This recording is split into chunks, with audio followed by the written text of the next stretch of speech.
Como disse Lloyd Jones, qual é o lugar da oração na sua vida? No vídeo de hoje falaremos de como a nossa visão de Deus afeta a nossa vida devocional, leitura e principalmente a forma com que nós oramos.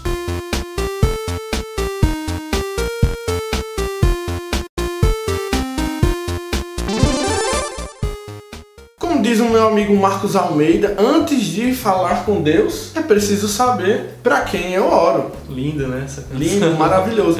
E ele está totalmente coberto de razão. Por quê? Existe um paradigma hoje no meio evangélico onde você fazer orações, levantar um clamor, fazer petições para qualquer coisa em qualquer momento é oração. Mas não é bem assim. A oração, ela parte do princípio do conhecimento do verdadeiro Deus. O Deus que está nas Escrituras e não aquele Deus que você criou no seu próprio pensamento. E essas visões erradas, né, deturpações na vida de oração da igreja evangélica, quase que como um todo, né, não generalizando aqui, mas na sua maioria, é justamente fruto dessa visão errada, né? A oração errada, as coisas esquisitas que nós vemos na visão dos cristãos acerca da oração, é fruto dessa visão errada, dessa falta de conhecimento do Deus a que nós nos dirigimos. Mas enfim, qual é a definição de oração? Segundo Augusto Nicodemos, que é uma definição muito boa e simples, dá para você compreender, ele fala que orar é basicamente apresentar a Deus mediante Jesus Cristo e com a ajuda do Espírito Santo nossos desejos, necessidades, confissão de pecados, intercessões e agradecimentos. A razão é que somente o Deus triuno conhece nossos corações, é capaz de atender os nossos pedidos e o único que pode perdoar os nossos pecados. Portanto, não há por que direcionarmos as nossas orações a qualquer ser estranho, seja com vida ou sem vida. E usando a definição que todo mundo conhece, orar é falar com Deus, né? E como nós já falamos aqui, sendo redundante, claro, o conhecimento é importante. Na minha conversa, quando eu me dirijo a Deus, quando eu me coloco diante de Deus para conversar com esse Deus, para colocar os meus problemas, as minhas necessidades, para orar, para falar com Ele, eu preciso ter esse conhecimento. Algo que precisa ser esclarecido é se a oração é teocêntrica, se ela é em Deus, ou se ela é antropocêntrica, se ela é no homem. E a gente vai dar aí alguns exemplos de como essa oração pode ser teocêntrica e pode ser antropocêntrica. Como essa visão errada, né, e essa colocando o homem no centro, o que muitas pessoas fazem, muitos cristãos acabam fazendo, surge aí uma pergunta de alguns textos que é interessante, né? Então, eu posso pedir qualquer coisa que eu pedir em oração, eu vou receber? Porque meio que essa ideia tá bem colocando o homem no centro, né? Essa ideia antropocêntrica da oração meio que surge algumas perguntas. As pessoas acham que se eu orar com fé, se eu realmente perseverar na oração, eu vou receber tudo aquilo que eu quero.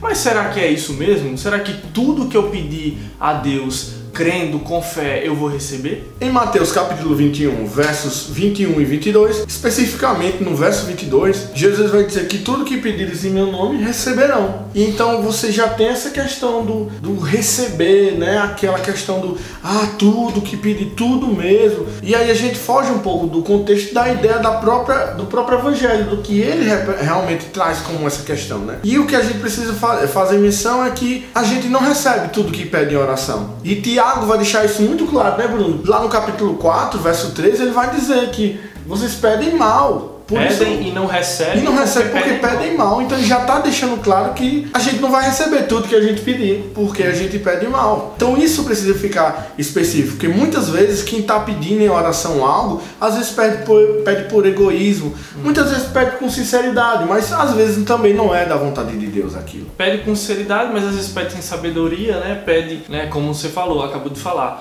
não é da vontade de Deus. E nós temos que sempre submeter a nossa vontade à vontade de Deus. Nós vamos ver isso quando nós lemos aqui os textos de padrão mesmo e ensino sobre a oração, né? O padrão de como deve ser a oração bíblica. E entendendo que nós não podemos, como muitas pessoas fazem, tirar esse verso de que se vocês pedirem qualquer coisa em meu nome vocês receberão, porque a gente tem que interpretar primeiro o texto dentro do seu contexto específico e também à luz de toda a escritura, né? Depois de todo o ensino da Bíblia. Então o texto de Tiago que nós acabamos de citar dá uma luz bem interessante a esse texto, né? Se vocês não recebem é porque muitas vezes vocês pedem mal. Então orar e orar dessa forma como o texto fala em Mateus 21, como Jesus fala, é um contexto específico da vontade de Deus e da obra de Deus que os discípulos ali estavam inseridos. E um texto que exemplifica bem isso isso que a gente está falando é o texto que se encontra lá em 1 João capítulo 5, a partir do verso 14, onde o apóstolo vai dizer: esta é a confiança que temos a nos aproximarmos de Deus. Se pedimos alguma coisa de acordo com a vontade de Deus,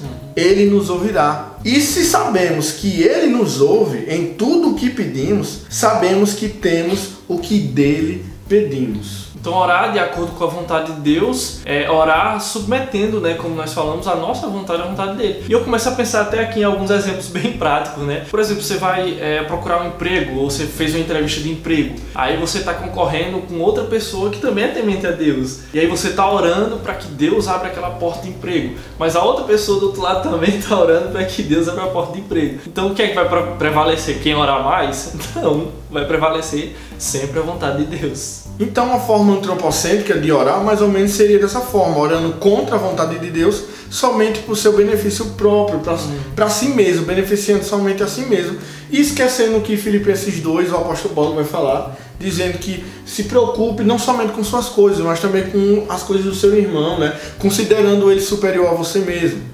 Então a gente tem que ter essa preocupação com o nosso próximo também nas orações. E sempre tendo o fim, né, que é a glória de Deus. Nunca a minha satisfação própria, né? Mas a oração, primeiramente, ela glorifica a Deus. Né? E como eu amo o meu próximo em oração? Orando por ele. A oração é uma forma bem prática de você mostrar que realmente ama o seu próximo como a você mesmo. Nós vemos isso em quase todas as cartas do apóstolo Paulo, né? A preocupação dele pela igreja, pelos irmãos. E ele sempre dizia isso, né? Oro por vocês, rogo por vocês, demonstrando ali o seu amor pelos irmãos, né? E aí entramos na forma teocêntrica da oração. Quais os modelos e exemplos que nós temos na Escritura para que nos ensine como devemos orar corretamente? Começando pelo Antigo Testamento, temos um exemplo bastante conhecido, no livro de Jó. No capítulo 42 tem uma oração dele muito marcante, né? Então Jó respondeu ao Senhor: sei que podes fazer todas as coisas, nenhum dos teus planos pode ser frustrado. Tu perguntaste: quem é esse que obscurece o meu conselho sem conhecimento? Certo é que falei de coisas que eu não entendia, coisas tão maravilhosas que eu não poderia saber. Tu disseste: agora escute e eu falarei. Vou fazer-lhe perguntas e você me responderá. Meus ouvidos já tinham ouvido a teu respeito, mas agora os meus olhos te viram. Por isso menosprezo a mim mesmo e me arrependo no pó e na cinza. Aí só lendo do verso 1 até o verso 6 do capítulo 42 de Jó. E nós conhecemos a história de Jó, tudo que ele passou e o seu exemplo de sofrimento e exemplo de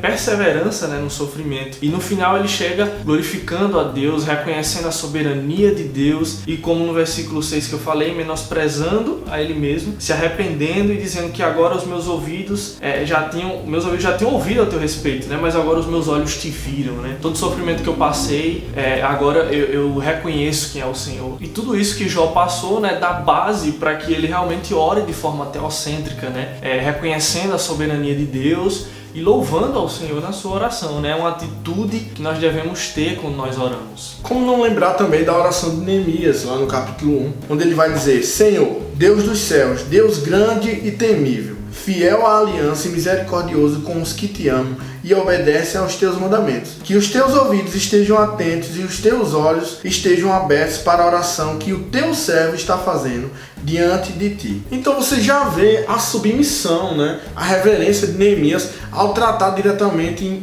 através da oração, a Deus, de quem ele é, reconhecendo quem realmente ele é. Ao ele chamar Deus de temível, de Senhor, de soberano, ele está afirmando que ele é pó, né? Que ele é criatura e que Deus é criador. E muitas vezes as pessoas esquecem disso na oração. Eles não param para analisar que realmente a Bíblia ensina como orar. Então tá na essência da oração essa preocupação de orar pelos irmãos, de fazer com que o seu tempo de oração não seja voltado somente para você e que seus irmãos sejam um alvo dessa oração, né?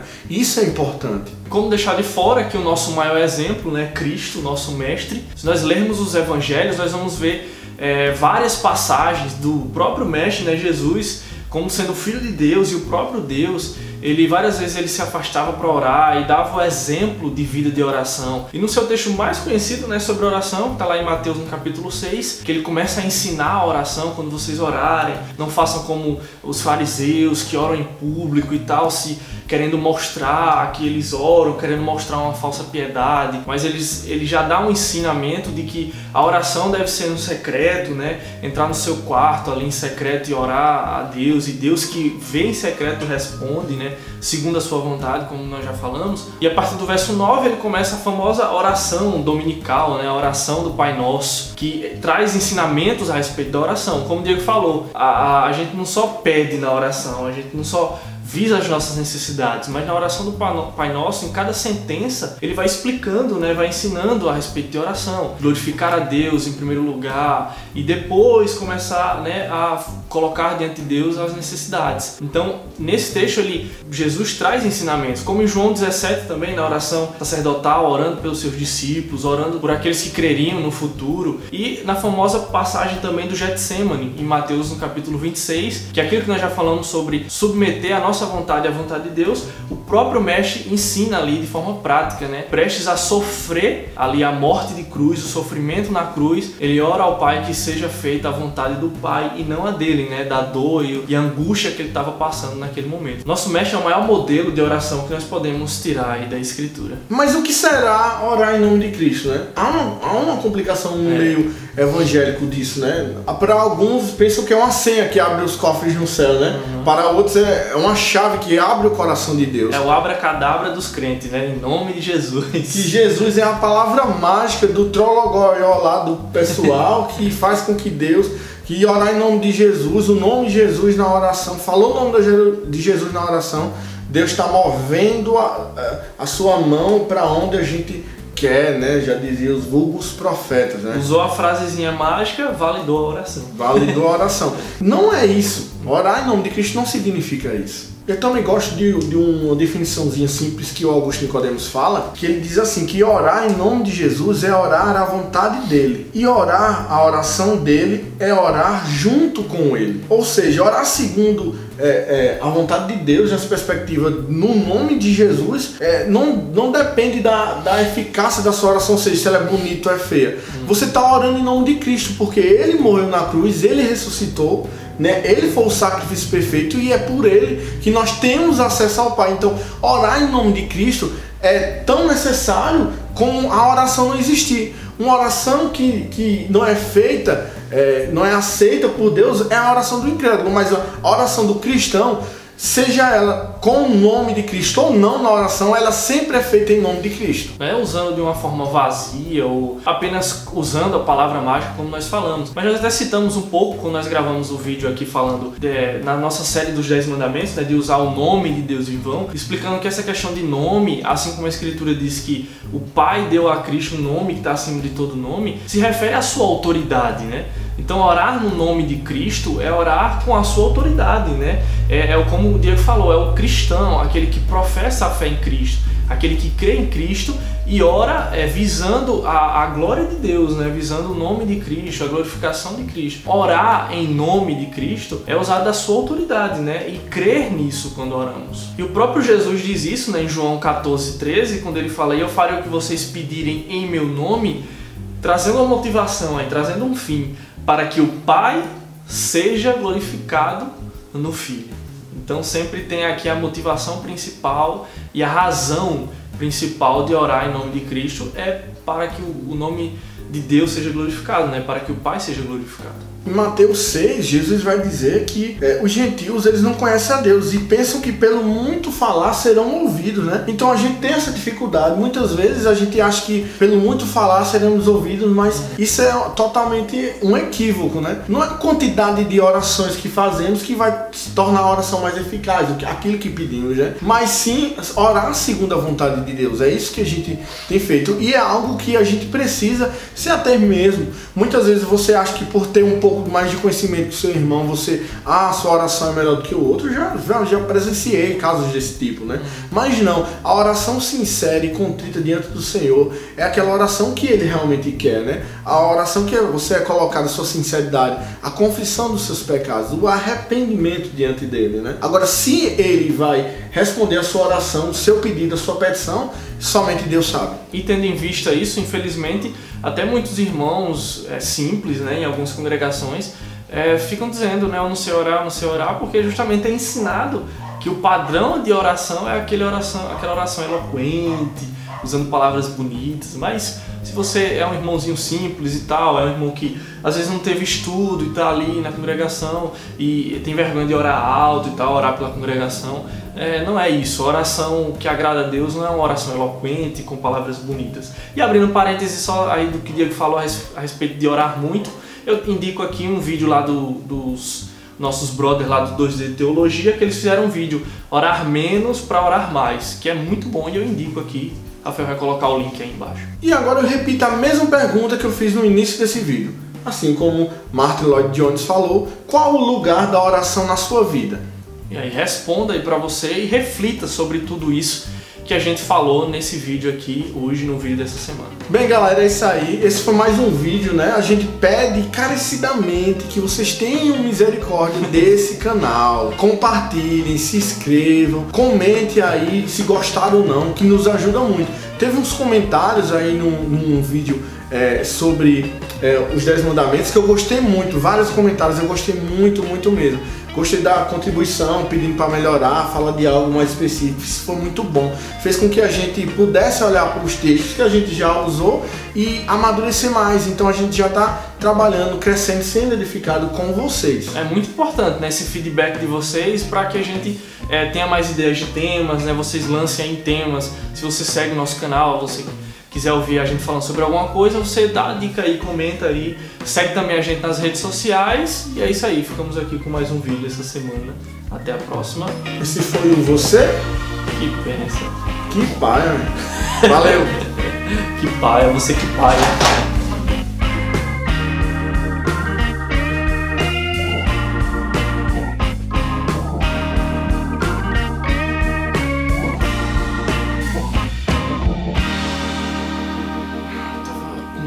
Surpresa aqui, ó, aquele arroto, tá ligado? Aquele negócio. Quando eu fui falar. Beleza, deixa eu falar. Pronto.